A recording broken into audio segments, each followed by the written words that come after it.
مسئلے مدرسے دو طرح کے ہیں. ایک وہ مدرسے ہیں جو گورنمنٹ سے امداد لیتے ہیں, ایک وہ مدرسے ہیں جو گورنمنٹ سے ایک پیسہ بھی نہیں لیتے.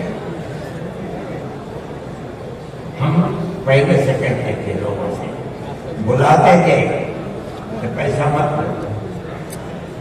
یہ ہو نہیں سکتا کہ گورنمنٹ دے اور تم سے لے جانا, یہ نہیں ہو سکتا. آج سے تقریباً 15-20 سال پہلے دلی کے اندر ایک میٹنگ بلائی. بہار کے لوگ اس وقت گورنمنٹ میں تھے, یہ بھی تھے, اور لوگوں کو یہ ٹھیک ہے مدرسے والوں کو ہم پیسہ دیں گے. سب نے منع کر دیا کہ ہم نہیں جائیں گے. میں نے یہ سوچا کہ مجھے جانا چاہیے, چنانچہ میں چلا گیا وہاں. انہوں نے مجھے اسٹیج پر بڑے بڑے مدرا بیٹھے ہوئے تھے, ارجن سنگھ بھی تھے اور دوسرے لوگ تھے. وہاں تقریر کرنے والوں نے تقریر کی, مدرسوں کو بلا, میں خاموش بیٹھا رہا. اس کے بعد میں مجھ کو کہا کہ آپ بولے. میں بولے, میں نے ان سے کہا کہ آپ نہیں جانتے کہ مدرسوں کا کردار کیا ہے. میں آپ کو بتاتا ہوں. جب 1857 کے اندر لوگوں کا قتل عام ہو گیا تو اب ملک کی آزادی کے لیے جہاد کرنے والے مجاہدین ختم ہو گئے. جن لوگوں نے جہاد کیا تھا وہ جیل میں پکڑے گئے. جب عام معافی کا اعلان ہوا تو علماء نکلے اور سب جوڑ کر بیٹھے. 57 میں جہاد ہوا تھا, ٹھیک 9 سال کے بعد 1866 میں دارالعلوم کی بنیاد رکھی. کیوں؟ اب مجاہد زندہ نہیں رہے. دارالعلوم میں جنگ آزادی کے لیے مجاہدین کی فیکٹری بنانی تھی. وہ مدارس اسلامیہ زندہ باد, جمعیت علماء زندہ باد, مدارس اسلامیہ. اس فیکٹری سے بڑے بڑے ہزاروں مدرسے بن گئے. جہاں دنیا میں جائیے, نیو یارک میں چلے جائیے, واشنگٹن میں چلے جائیے, لندن میں چلے جائیے, ساؤتھ افریقہ میں چلے جائیے, اور ایشیا کے اندر تو جس ملک میں قدم رکھو یہیں کے فارغ ہیں یا یہاں کے فارغ ہونے والے کے شاگرد ہیں جنہوں نے مدرسے بنا رکھے ہیں. یہ مدرسے در حقیقت ملک کی آزادی کی ضمانت ہے. ملک کے اندر حضرت شیخ الہند یہیں کے پیدا ہوئے جنہوں نے 4 سال مالٹا میں جیل کاٹا. مولانا مدنی یہیں سے پیدا ہوئے جنہوں نے 9 سال انگریز کی جیل کاٹا ہے. اور میں نے کہا میں کتنوں کا نام لوں آپ کے سامنے. یہ مدرسوں کی زندگی ہے اور یہ تاریخ ہے. آپ اس تاریخ کو بجھانا چاہتے ہیں کہ بالکل نہیں. انہوں نے کہا کہ ہم نہیں بجھانا.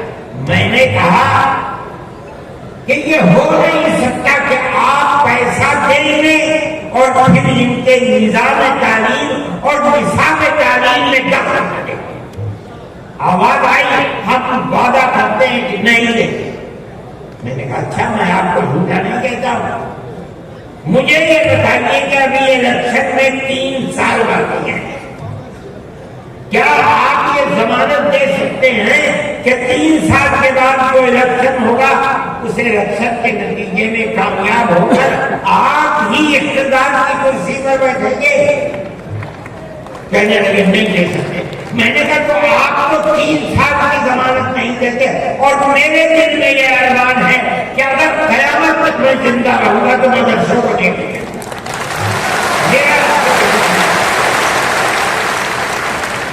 میری آپ سے اس کو مساوات نہیں ہو سکتی. آپ کو اسکول بنانے ہیں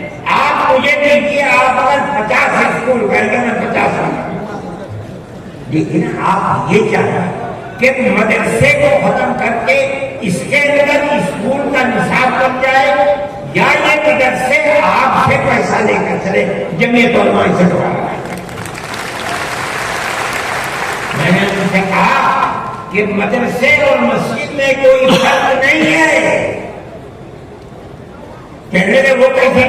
میں نے کہا اس لیے کہ اگر مسجد میں نماز پڑھائی جاتی پڑھی جاتی ہے، مدرسے میں نماز سکھلائی جاتی ہے۔ اگر مسجد میں نماز کے اندر قرآن پڑھا جاتا ہے، مدرسے کے اندر قرآن پڑھنا سکھلایا جاتا ہے، کس دونوں الگ ہو جائیں گے؟ یہ دونوں ایک دوسرے کے ساتھ ہیں۔ جیسے ہم مسجد اپنی خود بناتے ہیں، چاہے چھپر ڈال کر کے بنائیں، اسی طرح ہم مدرسے میں بھی آپ سے کوئی مساعدت لینا ہم نہیں ہوتا۔ میں یہ کہہ کر کے بیٹھ گیا، صدیقی صاحب جن کو گورنمنٹ نے بنایا تھا اسکولوں کو ان کا اقلیتی کردار دینے کے لیے، وہ میرے برابر بیٹھے تھے، وہ بھی اسی سلسلہ کو بلانے والے تھے۔ اس کے بعد ایک اور صاحب کھڑے ہوئے میرے بعد، انہوں نے پہلے تو یہ کہا کہ مجھے بڑا افسوس ہے کہ آپ نے اکثر کے بعد مجھے بلا لیا، کچھ وقفے کے بعد بلاتے، انہوں نے تک لیا، اور جیسے انہوں نے کہا میں نے اس پر یہ کہا کہ میرے اندر یہ طاقت ہے، آپ جو فرمائیں گے میں اسے قبول کروں گا، میں کوئی اس کی تردید نہیں کرتا، انہیں آپ فرمائیے۔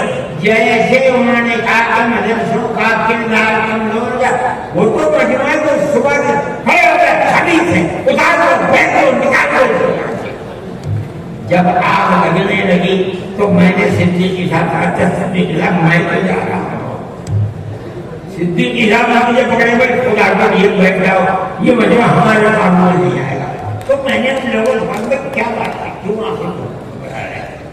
ایک بات ہے آپ کی مرضی کے مطابق ہے، آپ قبول کیجیے، نہ مرضی کے مطابق ہے آپ نہ قبول لیجیے۔ اس اجلاس کے اندر یہاں کچھ ہو جاتے ہیں، وہ لوگ کہتے ہیں جب ہو گیا تو میں اس کے بعد کیا کانگریس گورنمنٹ کی جو بالکل آخری شخصیت تھی، انہوں نے کہا کہ بھائی سونیا جی صدر تھی، انہوں نے کہا کہ آپ نے کیا کر دیا، میں پہلے منع کرتی تھی کہ اس مسئلے کو نہ چھوڑو، بند کر دو اس کو، پھر جو مدرسہ بند ہو گیا۔ آج بھی یہی مصیبت تھی، ان مدرسوں کے خلاف ابتدا میں جو امداد نہیں لیتے تھے کوئی نہیں بولتا تھا، اس لیے کہ جب تمہارا کھایا نہیں ہے تو تم ہم سے پوچھ کر سکتے ہو، جو تمہارا کھاتے ہیں وہ سے کیا دکھاؤ، انہوں نے کھایا ہے تو ان کے حلق سے نکالو، ہم نے تو کبھی تم سے دو پیسے بھی نہیں دیے۔ دارالعلوم دیوبند کو سن 56 کے اندر 1956 میں جو اس وقت یہاں بہار کے آدمی تھے اور ملک کے صدر جمہوریہ تھے ڈاکٹر راجندر پرساد، وہ دیوبند آئے تھے، انہوں نے دیوبند حضرت رحمت اللہ علیہ زندہ تھے حضرت مدنی، انہوں نے دارالعلوم کے لیے لائبریری کے پیسے دارالعلوم کو دینے کے وعدہ کیا۔ جب وہ چلے گئے شکریہ ادا کیا ان کا بات، جب وہ چلے گئے تو ان کو خط لکھ کر بھیج دیا گیا کہ دارالعلوم دیوبند کے بنانے والوں کی کا یہ حکم ہے، یہ اصول ہے کہ کسی بھی مسلم یا غیر مسلم حکومت سے کبھی کوئی مدد نہیں دی جائے گی، اس لیے ہم آپ کو شکریہ کا وعدہ کرتے ہیں۔ آج تک حکومتوں پر حکومتیں بدل رہی، انگریز گورنمنٹ، پھر اس کے بعد ہندوستان، مگر اس کے اندر کوئی فرق نہیں پڑا۔ لیکن اس کے بعد جنہوں نے لیا تھا گورنمنٹ سے، پھر اس کے بعد ان مدرسوں کے اندر بھی ہاتھ ڈالنا شروع کر دیا۔ جب یہ فرمائش سلسلے کے اندر کورٹ میں گئی، اگرچہ ان مدارس کے سلسلے میں کوئی فیصلہ ابھی تک نہیں آیا، لیکن ہم یہ سمجھتے ہیں کہ قانونی اور دستوری اعتبار سے جو گورنمنٹ سے کوئی چیز نہیں لیتے، پہلے دیا جاتا تھا چھٹیوں کے اندر گورنمنٹ سے وہ قانون تھا کہ جو ٹکٹ طلبا لے کے گھر جاتے تھے کنسیشن، اس میں پیسہ کم ہو جاتا تھا. جب گورنمنٹ کی نظریں بدلنی شروع ہوئی، دارالعلوم نے بند کر دیا، اس کو بولنے لگے. یہ بات ہم نے کہی کہ اللہ کا بڑا احسان ہے کہ جو تبصرہ آیا، ابھی تک فیصلہ نہیں آیا، وہ تبصرہ بھی حق ہے. انشاءاللہ جب گورنمنٹ سے کوئی تعلق ہی نہیں ہے اور دستور کی دفعات 25 اور 26 اقلیت کو یہ حق دیتی ہے کہ وہ اپنے اداروں کو قائم کر لے، کوئی رکاوٹ نہیں ہے. تو ہمارے مذہبی اداروں کے اوپر کیسے رکاوٹ ہو سکتی ہے؟ دستور کی یہ دفعات ہمارے لیے چین و سکون اور عزت و آبرو کے ساتھ ملک میں رہنے کا ہمیں حق دیتے ہیں. ہم یہ سمجھتے ہیں کہ مستقبل کے اندر بھی انشاءاللہ ہم اپنے ان پروگراموں کے اندر کامیاب رہیں گے. میرے بھائی، فلسطین کا مسئلہ ہے. دیکھیے، جب یہ مسئلہ ہوا اسی دن ہماری گورنمنٹ نے ایک بات کہی کہ یہ دہشت گردی ہے، فلسطینیوں نے حملہ کیا اسرائیل کے اوپر. میں نے کہا یہ بھی گورنمنٹ جانتی نہیں ہے. جب میں نے اگلے ہی دن بیان دیا کہ یہ غلط ہے، اسرائیل کو بنانے والوں نے بنایا تھا بیت المقدس اسرائیل سے باہر، فلسطین آزاد ہے. اسرائیل نے امریکہ کی مدد سے اور یورپ کی مدد سے بیت المقدس کو، فلسطین کو، تمام فلسطین کے اوپر زبردستی حملہ کر کے فلسطینیوں کو غلام بنایا اور اپنے اندر داخل کر لیا. یہی نہیں، 2-4 سال کے بعد حملہ کیا شام کے اوپر، اور گولان کی جو پہاڑیاں تھیں ان کو اپنے قبضے میں لے لیا. جب اسرائیل بنا، نہ فلسطین، نہ بیت المقدس، نہ گولان کی پہاڑیاں، کوئی چیز فلسطین میں نہیں تھی. اب فلسطینی اٹھے اپنی آزادی کے لیے. اگر تم ان کو دہشت گرد کہتے ہو تو میں کہتا ہوں گاندھی جی بھی دہشت گرد ہے.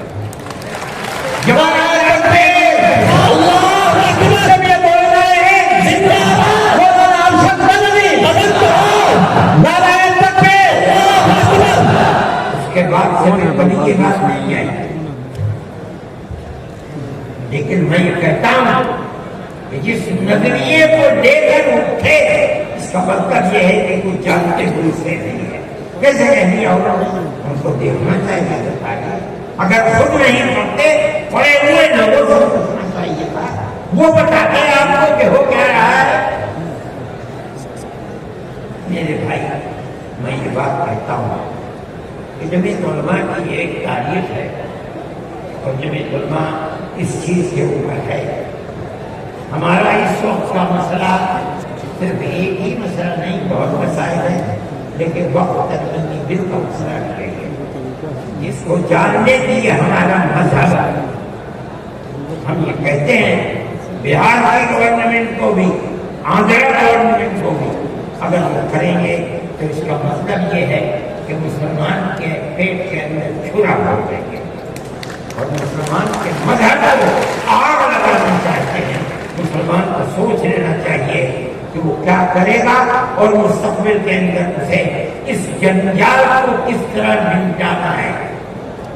ہم ایک بات کہہ رہے ہیں اور ہمیں یہ کہنے کا حق ہے، اس لیے کہ دستور کے خلاف ہے. دستور نے ہمیں مذہبی آزادی دی ہے.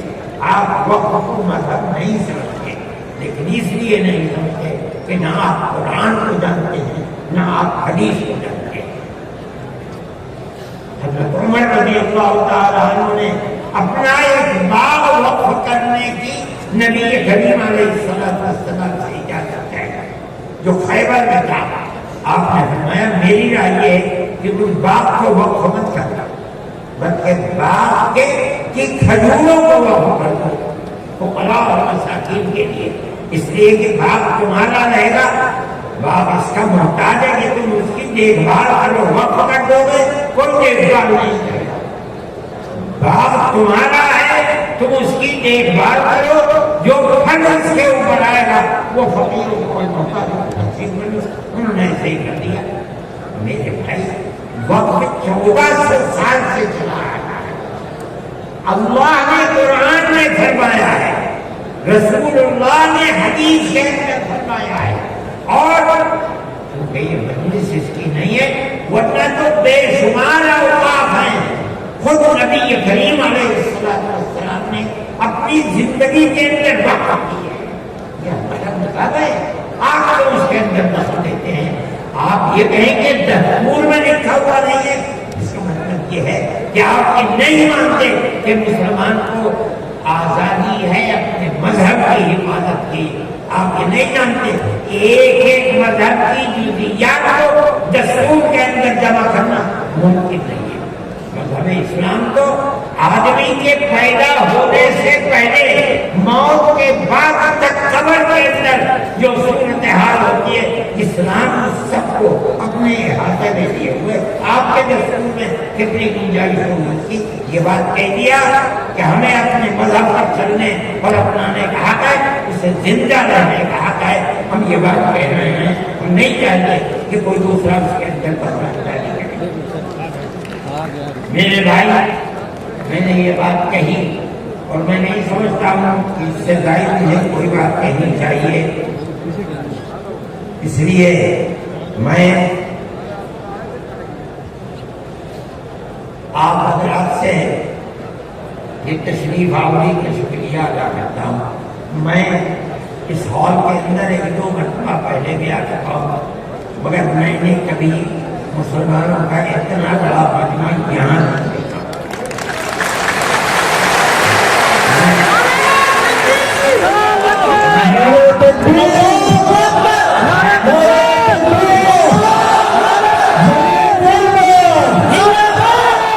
میں آپ حضرات کا شکریہ ادا کرتا ہوں اس لیے کہ یہ سب جگہ شہرت تھی کہ اس اجلاس کا مقصد وقف ترمیمی بل کی مخالفت ہے۔ اس کا مطلب ہے کہ بہار کا مسلمان ہر اس طاقت کا مخالف ہوگا جو وقف ترمیمی بل کی چاہیے۔ اس لیے آپ حضرات کا اس گرم جوشی کے ساتھ یہاں آنا، میں جمعیت علماء کے خادم کی حیثیت سے آپ کا شکریہ ادا کرتا ہوں۔ اللہ آپ کو خوش رکھے، خیر و عافیت کے ساتھ رکھے، آپ اپنے مذہب کو سینے سے لگائے ہوئے زندہ رہیں اور مذہب کو خدا کرے زندہ رکھے۔ میں آپ سب حضرات کا شکر گزار، جو لوگ باہر سے آئے ہیں میں ان کا بھی شکریہ ادا کرتا ہوں۔ جن لوگوں نے پٹنے کے رہنے والوں نے قادری صاحب کے صاحبزادے اور جمعیت علماء کے ورکر جو یہاں کے ہیں یا باہر کے رہنے والے ہیں، پٹنے کے علاوہ کے جن لوگوں نے کوشش کی ہے، جمعیت علماء کے دل میں اس کی بڑی قدر ہے، اللہ تعالیٰ ان کی کوششوں کو قبول فرمائے اور حکومت کو کسی بھی ایسے کام سے جو صوبے کے اندر یا ملک کے اندر مسلمانوں کی دل آزادی کا سبب بنے اس سے باز رکھے، اور خدا کرے کہ اس ملک کے اندر امن و امان، پیار و محبت مذہب کے اوپر ہندو اور مسلمان سب مل جل کر اپنی پرانی تاریخ کو یاد کریں اور زندہ کریں۔ مسلمان اور ہندو گاؤں در گاؤں آج سے نہیں 1300 سال سے رہتا چلا رہا ہے، وہی تو کوئی جھگڑا نہیں ہے۔ آج کون سی ملک کے اوپر آمد ہے کہ آگ لگانے ہی کے اوپر سیاست کی بنیاد رکھی ہوئی ہے؟ ہم اس کے مخالف ہیں، ہم اس کو پسند نہیں کرتے ہیں۔ ملک ہمارا ہے،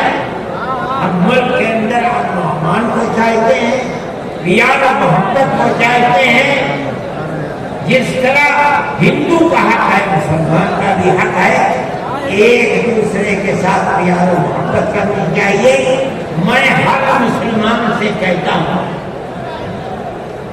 چاہے گھر ہو, محلے میں ہو, دکان پر ہو, بازار میں ہو, اسکول میں ہو یا اپنے کھیت میں ہو, اپنے پڑوسی ہندو کو اپنا بھائی ایک دوسرے کے ساتھ پیار و محبت کرو. جو ضرورت مند ہے اس کی ضرورت کو پورا کرو. تمہارا یہ عمل تمہارا مذہبی عمل ہے. یہ نہیں کہ میں کہہ رہا ہوں جب یہ طلبا کا نہیں, قرآن حدیث یہی ہے.